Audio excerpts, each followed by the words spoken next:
ಮಾಡ್ತಿದ್ದಂಥ ಠಾಣೆಯಲ್ಲೇ PSI ವಿರುದ್ಧ FIR. Magadi ರಸ್ತೆ PSI ಮೇಲೆ ಅದೇ ಠಾಣೆಯಲ್ಲೇ ಕೇಸ್ ದಾಖಲಾಗಿದೆ. ಕೆಲಸ ಮಾಡ್ತಿದ್ದಂಥ ಠಾಣೆಯಲ್ಲೇ ಪಿಎಸ್ಐ ವಿರುದ್ಧ ಈಗ ಎಫ್ಐಆರ್ ದಾಖಲಾಗಿರುವಂಥದ್ದು. ಮಾಗಡಿ ರಸ್ತೆ ಪಿಎಸ್ಐ ಮೇಲೆ ಅದೇ ಠಾಣೆಯಲ್ಲೇ ಕೇಸ್ ದಾಖಲಾಗಿದೆ. ಮಾಗಡಿ ರಸ್ತೆ ಪಿಎಸ್ಐ ಕೌಶಿಕ್ ವಿರುದ್ಧ ಪ್ರಕರಣ ದಾಖಲಾಗಿರುವಂಥದ್ದು. ಪ್ರಕರಣ 1ರಲ್ಲಿ ಜಾಮೀನು ಪಡೆದು ಬಂದಿದ್ದಂಥ ಅವಿನಾಶ್, ಠಾಣೆಗೆ ಹೋದ ಅವಿನಾಶ್ಗೆ ನಿಂದಿಸಿ ಕಪಾಳ ಮೋಕ್ಷದ ಆರೋಪ ಇದೆ. ಪಿಎಸ್ಐ ಕೌಶಿಕ್ನಿಂದ ಯುವಕ ಅವಿನಾಶ್ಗೆ ಕಪಾಳ ಮೋಕ್ಷವಾಗಿದೆ.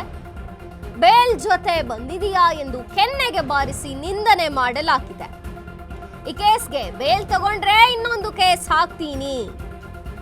ಈ ಹಿಂದೆ ವಂಚನೆ ಸಂಬಂಧ ಅವಿನಾಶ್ ತಾಯಿ ವಿರುದ್ಧ ಕೇಸ್ ಆಗಿತ್ತು. ನೋಟಿಸ್ ನೀಡದೆ ತಾಯಿ, ಸಹೋದರಿ, ತಂದೆಯ ಬಂಧನವಾಗಿತ್ತು. ಜಾಮೀನು ತೆಗೆದುಕೊಂಡ ನಂತರವೂ ಕೂಡ ನಿಂದಿಸಿ ಹಲ್ಲೆಯನ್ನ ಮಾಡಿದಂಥ ಆರೋಪ ಕೇಳಿ ಬಂದಿದೆ. ಪೊಲೀಸರ ವರ್ತನೆ ಬಗ್ಗೆ ಕೋರ್ಟ್ ಮೊರೆ ಹೋದಂಥ ಯುವಕ ವಿಚಾರಣೆ ನಡೆಸಿ ಎಫ್ಐಆರ್ ದಾಖಲಿಸಲು ಕೋರ್ಟ್ ಆದೇಶ ನೀಡಿದೆ. ಬಳಿಕ ಮಾಗಡಿ ರಸ್ತೆ ಪೊಲೀಸ್ ಠಾಣೆಯಲ್ಲಿ ಪ್ರಕರಣವನ್ನು ದಾಖಲಿಸಿಕೊಂಡಿದ್ದಾರೆ.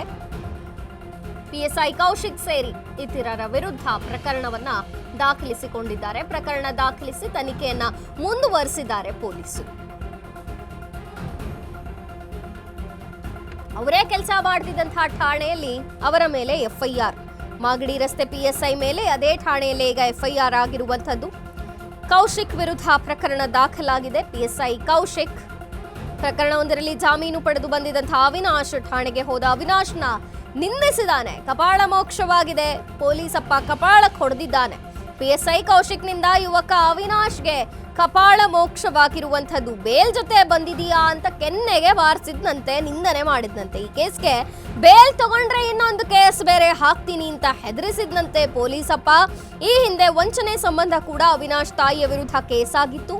ನೋಟಿಸ್ ಅನ್ನ ನೀಡದೆ ತಾಯಿ, ಸಹೋದರಿ, ತಂದೆಯ ಬಂಧನವಾಗಿತ್ತು. ಜಾಮೀನು ತಗೊಂಡ ನಂತರವೂ ಕೂಡ ನಿಂದಿಸಿ ಹಲ್ಲೆಯನ್ನ ಮಾಡಿದ್ರು ಅನ್ನುವಂಥ ಆರೋಪ ಕೇಳಿ ಬಂದಿತ್ತು. ಪೊಲೀಸರ ಈ ಎಲ್ಲ ವರ್ತನೆಯನ್ನ ಕಂಡು ಕೋರ್ಟ್ ಮೊರೆ ಹೋಗಿದ್ದಾನೆ ಅವಿನಾಶ್. ಸೊ ಅಲ್ಲಿ ವಿಚಾರಣೆಯನ್ನ ನಡೆಸಿ ಈಗ ಕೋರ್ಟ್ ಅವರ ವಿರುದ್ಧ ಎಫ್ಐಆರ್ ದಾಖಲಿಸಲು ಆದೇಶವನ್ನ ನೀಡಿತು.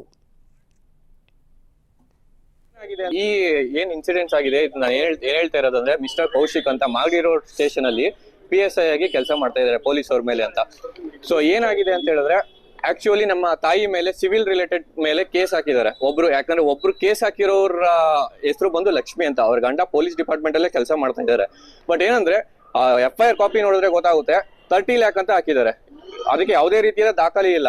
ಅದು ಬಿಟ್ಟು ಅದ್ರ ಜೊತೆಗೆ ನನ್ನ ತಂಗಿ ಮೇಲೆ ಆಗಿರ್ಬೋದು, ತಾಯಿ ಮೇಲೆ ತಂದೆ ಮೇಲೆ ಆಗಿರ್ಬೋದು, ನನ್ನ ಮೇಲೆ ಆಗಿರ್ಬೋದು ಬೈದ್ರು ಅಂತ ಹೇಳ್ಬಿಟ್ಟು ಒಂದು FIR ಹಾಕಿದ್ದಾರೆ. ಎಷ್ಟು ಈಸಿಯಾಗಿ ಸಹಜವಾಗಿ FIR ಹಾಕಿದ್ದಾರೆ ಅಂತ ಹೇಳಿದ್ರೆ ಯಾವುದೇ ರೀತಿಯಾದ ದಾಖಲೆ ಇಲ್ಲ. ಸರಿ ಆಯ್ತು, ಕಾನೂನು ಮೂಲಕ ಹಾಕಿದ್ದಾರೆ. ಅದು ಕೋರ್ಟ್ಗೆ ಹೋದ್ರೆ ಅಂದ್ರೆ ಆರೋಪಿ ಇರೋದು, ಅಪರಾಧಿ, ಅದೆಲ್ಲ ತೀರ್ಮಾನ ಆಗೋದು ಕೋರ್ಟಲ್ಲಿ ನಡೆಯುತ್ತೆ. ಸರಿ, ಇದೆಲ್ಲ ಇನ್ಸಿಡೆಂಟ್ ಆಯ್ತು. ಬೈದಿರೋರ್ ಮೇಲೆ ಪೊಲೀಸ್ ಅವ್ರು ಏನ್ ಮಾಡಿದ್ದಾರೆ ಅಂತ ಹೇಳಿದ್ರೆ, ಮನೆ ಹತ್ರ ಬಂದು ಬೆಳಗಿನ ಜಾವ ತಂಗಿ ಹುಟ್ಟಿರೋ ಬಟ್ಟೆಲಿದ್ರು, ಬಟ್ಟೆ ಚೇಂಜ್ ಮಾಡ್ಕೊಬರ್ತೀನಿ ಅಂತ ಹೇಳಿದ್ರು, ಬಿಟ್ಟಿಲ್ಲ. ತಂದೆ ಬಂದು ಅಂಗಡಿಲಿ ಕೆಲಸ ಮಾಡ್ತಾ ಇದಾರೆ. ಅಂಗಡಿಗೆ ಹೋಗ್ಬಿಟ್ಟು ಅಲ್ಲಿಂದ ಸ್ಟೇಷನ್ಗೆ ಕರ್ಕೊಂಡು ಹೋಗಿದ್ದಾರೆ. ನಾನು ಬರಕ್ ಹೇಳಿದ್ರು, ನಾನು ಲಾಯರ್ಗೆ ಫೋನ್ ಮಾಡಿದಾಗ ಏನ್ ಹೇಳಿದ್ದಾರೆ, ಹೋಗ್ಬೇಡಿ ಅಂತ ಹೇಳಿದ್ದಾರೆ. ಬೆಳಗ್ಗೆಯಿಂದ ಸಂಜೆವರು ನನ್ನ ತಾಯಿ ಆಗಿರ್ಬೋದು, ತಂದೆ ಆಗಿರ್ಬೋದು, ತಂಗಿ ಆಗಿರ್ಬೋದು ಎಷ್ಟು ಅವಾಚ್ಯ ಶಬ್ದಗಳಿಂದ ನಿಂತಿದ್ದಾರೆ ಅಂತ ಹೇಳಿದ್ರೆ, ಅಷ್ಟು ಬೆಳಿಗ್ಗೆ ರಾತ್ರಿ 8 ಗಂಟೆವರೆಗೂ ಸ್ಟೇಷನ್ ಅಲ್ಲಿ ಇಟ್ಕೊಂಡಿದ್ದಾರೆ. ಯಾವ್ದೇ ಅವ್ರನ್ನ ಕೋರ್ಟ್ ಕರ್ಕೊ ಬರ್ತಾರೆ ಅಂದ್ರೆ ಕೋರ್ಟ್ ಕರ್ಕೊ ಬಂದಿಲ್ಲ. 8 ಗಂಟೆ ಆದ್ರು. ಸರಿ, 8 ಗಂಟೆ ಆದ್ಮೇಲೆ ಸಹಜವಾಗಿ ಸ್ಟೇಷನ್ ಇಂದ ಬಿಟ್ ಕಳ್ಸಿದ್ದಾರೆ. ಅದು ಏನೇನ್ ಇನ್ಸಿಡೆಂಟ್ ಆಯ್ತು ಅಂತ ಹೇಳ್ಬಿಟ್ಟು ತಂದೆ ಆಗಿರ್ಬೋದು, ತಾಯಿ ಆಗಿರ್ಬೋದು ಪ್ರತಿಯೊಬ್ರು ಎಕ್ಸ್ಪ್ಲೈನ್ ಮಾಡಿದ್ರು. ಅಷ್ಟು ಅವಾಚ್ಯ ಶಬ್ದಗಳಿಂದ ನಿಂತಿರೋದು. ಯಾವ್ಯಾವ ರೀತಿ ಬೇಕೋ ಅದೇ ರೀತಿಯಾಗಿ. ಇನ್ನೊಂದು ಬಂದು ಆಯ್ತು, ಇವೆಲ್ಲ ಕಾನೂನು ಮೂಲಕ ಅವ್ರು ಏನ್ ಮಾಡಿದ್ದಾರೆ ಕೌಶಿಕ್ ಅವರು, ಆಯ್ತು ಓಕೆ ಅಂತ ಹೇಳ್ಬಿಟ್ಟು ಬೇಲ್ ಲಾಯರ್ ಮೂಲಕ ಬೇಲ್ ಅಪ್ಲೈ ಮಾಡಿ ಬೇಲ್ ತಗೊಂಡು ಸ್ಟೇಷನ್ಗೆ ಹೋಯ್ತು ಅಂತ ಹೇಳಿದ್ರೆ, ನಮ್ಮ ತಂಗಿ ಎದುರುಗಡೆನೆ ಬೇಲ್ ತಗೊಂಡು ಯಾಕೋ ಬಂದಿದ್ಯಾ ಅಂತ ಹೇಳ್ಬಿಟ್ಟು ತಿರ್ಗಾ ಅಲ್ಲೇ ಮಾಡಿದಾರೆ. ನನ್ನ ಮೇಲೆ ಕೆಟ್ಟಾಗಿ ಬೈದ್ಬಿಟ್ಟು ತಿರ್ಗಾ ಅಲ್ಲೇ ಮಾಡ್ಬಿಟ್ಟು ನಿನ್ ಮೇಲೆ ಎಷ್ಟು ಈಸಿಯಾಗಿ ಹೇಳ್ತಾರೆ ಅಂದ್ರೆ, ನಿನ್ ಮೇಲೆ ಅಲಿಗೇಷನ್ ಇರ್ಲಿಲ್ಲ, ನಿಮ್ ತಾಯಿ ಮೂಲಕ ವಸೂಲಿ ಮಾಡ್ಸೋಕ್ಕೋಸ್ಕರ ನನ್ನ ಮೇಲೆ, ತಂಗಿ ಮೇಲೆ, ತಂದೆ ಮೇಲೆ FIR ಹಾಕಿದ್ದೀನಿ. ತಿರ್ಗಾ ರೌಡಿ ಶೀಟರ್ ಹಾಕ್ತೀನಿ, ನಾನು ಹೇಳ್ದಂಗೆ ಕೇಳಲಿಲ್ಲ, ನಾನು ಕೇಳಿದ ಎವಿಡೆನ್ಸ್ಗಳು ನಾನು ಹೇಳೋ ತರ ಕೊಡ್ಲಿಲ್ಲ ಅಂತ ಹೇಳಿದ್ರೆ ರೌಡಿ ಶೀಟರ್ ಹಾಕ್ತೀನಿ ಅಂತ ಹೇಳ್ಬಿಟ್ಟು ಎಷ್ಟು ಈಸಿಯಾಗಿ ಹೇಳ್ತಾರೆ ಅಂತ ಹೇಳಿದ್ರೆ, ಅವ್ರಿಗೆ ಏನ್ ಹೇಳ್ತಾರಲ್ಲ, ಒಬ್ರು ಅಮಾಯಕ ವ್ಯಕ್ತಿಗಳು ಸಿಕ್ತು ಅಂತ ಹೇಳಿದ್ರೆ ಈ ರೀತಿ ದೌರ್ಜನ್ಯ ಎಸಗಿದ್ದಾರೆ.